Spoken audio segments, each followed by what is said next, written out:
I think that's Springbank in a nutshell for me. Like I use the most insane tasting notes to describe it, and like people are like, why would you even want to try that? Yeah. But it tends to be one of my favorite scotches.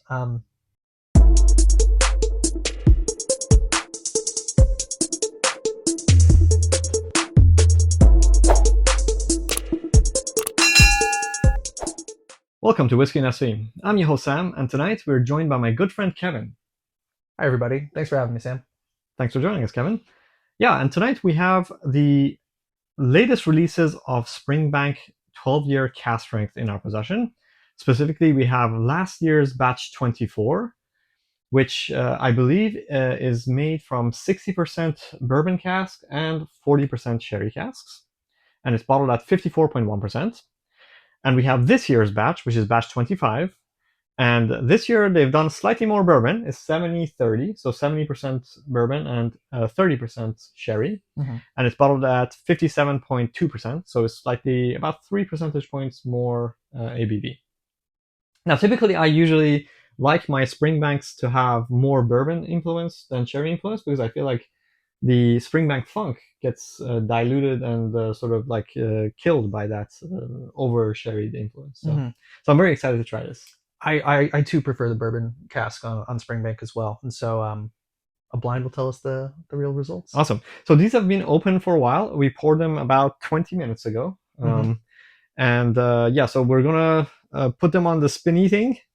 So these are both of the same batch. So I guess if you put them, We got staggered, one here, two here. and I'll put 3 and 4 on these.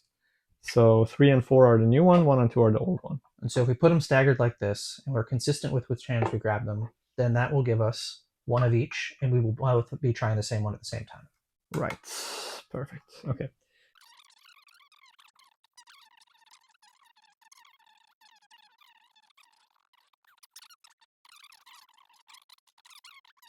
We're going to have the same one on the left and the same one on the right, but we don't know which one's which. Cool. All right. I'm just going to move yours here just for nice. Cool. All right. Let's take the caps off and make sure we don't lose these. Do you want to start from left or right? Let's go with the left. All right. Cheers. Cheers. Wow. Springbank is supposed to be moderately peated, Mm-hmm. but when you go from bourbon, which is what we were tasting before this, suddenly the peat is actually quite strong. It's like It's accentuated. it yeah. is very accentuated. Now I'm sure, of course, if you go to a Lafroig or an Ardbeg or some Islay whiskey that's actually supposed to be heavily peated, or a Longrow, which is the peated version of this, but yeah, there's definitely that Springbank funk there. It's a little bit of the sulfur. Yeah, a little bit of sulfur coming probably from the sherry, but also I get this. Well, for me, that Springbank funk is a little bit of a lactate sort of sour note. It's hard to explain. It's like kind of milk that's been going a little bit sour, but it sounds terrible, but it's just kind of what it reminds me of. It's kind of a brininess with citrus for me. Brininess with citrus. I have That's probably a good explanation too. Yeah, I have a buddy that describes it as pomelo sweat. Pomelo sweat. Very cool. Okay, before I try it, I do want to try the nose on the other one. See if I pick up any like specific differences. Yes, I pick Very a huge. different. Yeah, this is much more sherried. So I straight away, for me, I get a lot more fruits and red berries on this. I get a lot of cinnamon on this one. Interesting. Yeah. No, for me it's like way sweeter and much more like sweet flavors. Versus this one is much more earthy and traditional sort of Campbelltown funk. Okay. Well, I might have to agree to disagree. We'll see what's going to happen at the end. Sure. Yep. I think this is the 24 and this is the 25. I think the opposite. Okay. Well, we'll see what happens. Yeah. Cool. By the way, we have had the 24. At least I've had the 24 before. This is a fresh crack. So I have a sample, but I hadn't tried it, so this is the first time I'm trying it. Okay, let's try this. Very nice. There's quite a lot of kind of dusty notes in there for me. It's almost like someone poured mud somewhere. These descriptions are kind of weird because they don't sound appetizing, but um, they are for me somehow. I think that's Springbank in a nutshell for me. Like I use the most insane tasting notes to describe it, and like people are like, why would you even want to try that? Yeah. But it tends to be one of my favorite scotches. There's a lot of like there's good texture. It's kind of sweet, but you get this texture that's kind of running through it for me. It's very viscous. Um, you get the sea spray. You still get a little bit of fruit. For me, I get a bit of mango on that. Yeah, tropical fruits for sure. Tropical Yeah, fruit. tropical fruit. I think the bourbon influence on this is quite staggering.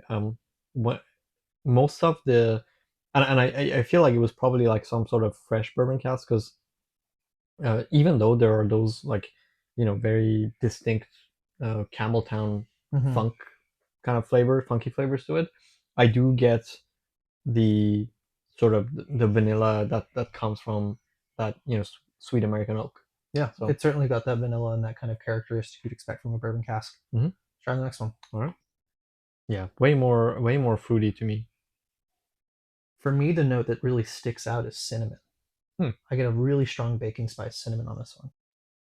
Interestingly, on the palate, it is more spicy, as you say, um, but it didn't come through in the nose with me. Big red gum. You know that big red gum, like the cinnamon, Mm-hmm. Mm-hmm. that standard gum. Yep. That's a strong note that's sticking out for me on this. Yep. I definitely get into that for sure. Spicier. But it's definitely much more sherry to me. Like there's I would be shocked if this is the less. I mean, the difference is only 10%, right? Yeah. But definitely, I feel like there's more sherry in this. It just the flavors remind me of sherry. You get a bit of that sulfur on the nose too. It's a solid whiskey, man. It's just got the right amount of viscosity. And being a recent bourbon drinker, I really like high proof stuff, and this really hits the palate. And when I go from this to the standard 10 year or even the 18 year, I just like the way this hits the palate. It's I, like super flavorful. I agree. And also, I've had the chance to try some of the older Springbanks. It's like they Mm-hmm. get so subtle and so delicate. Mm-hmm. I almost kind of like the meatiness you get off the younger expressions from Springbank, like the Mm-hmm. 12 with the proof and the kind of the intensity, the viscosity, all of that together. A little bit of that youth coming through. All of that you put together in a package. Like I feel it's one of the best like expressions of saying like this is funky Springbank. Um, just a great dram all around. Definitely. All right, so let's do the reveal. Oh wow, this is 4, so it's actually the more bourbon one. Yeah, so it's batch So 25 I'm is wrong. on the right for us, Oh on the wow, left for you. that's very surprising to me. And then we have, of course, Wow, yeah. batch 24 here. It's very surprising to me because I definitely get more sherry flavors in this one. I have to agree with you. I do get more sherry out of this one, Hmm. um, but there's more bourbon cask in the composite. So I don't know, but what do you Maybe prefer? what I prefer. Well, I definitely prefer this one because I feel like it just makes it allows the character of Springbank to come out more. This But one tastes more like a Springbank bourbon cask in my mind. yes, yeah, it just has more of those funky notes. I think this is more like well-rounded, which is not necessarily what I look for in a Springbank. Yeah, Yeah, it's very surprising to me. I'm surprised as well, but I'm happy to say that um, they're both good. I think they're both I great. give the lean to the 24. I think so too. Yeah, for sure. And it's good because I do have a backup of that one. There you go. Cool. Well, yeah. Thanks again for joining me, Kevin. Let's cheers with our favorites, which is the last year one. Cheers. Thank you.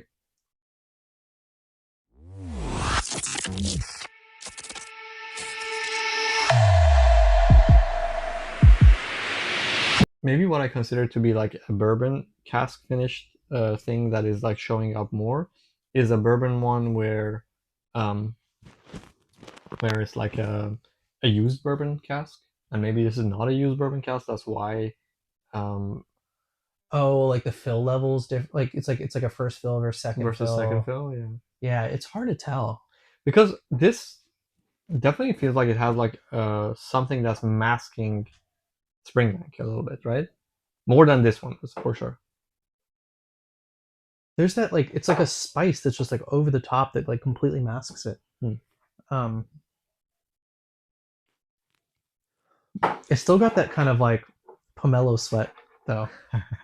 Isn't that fun? It's a great tasting.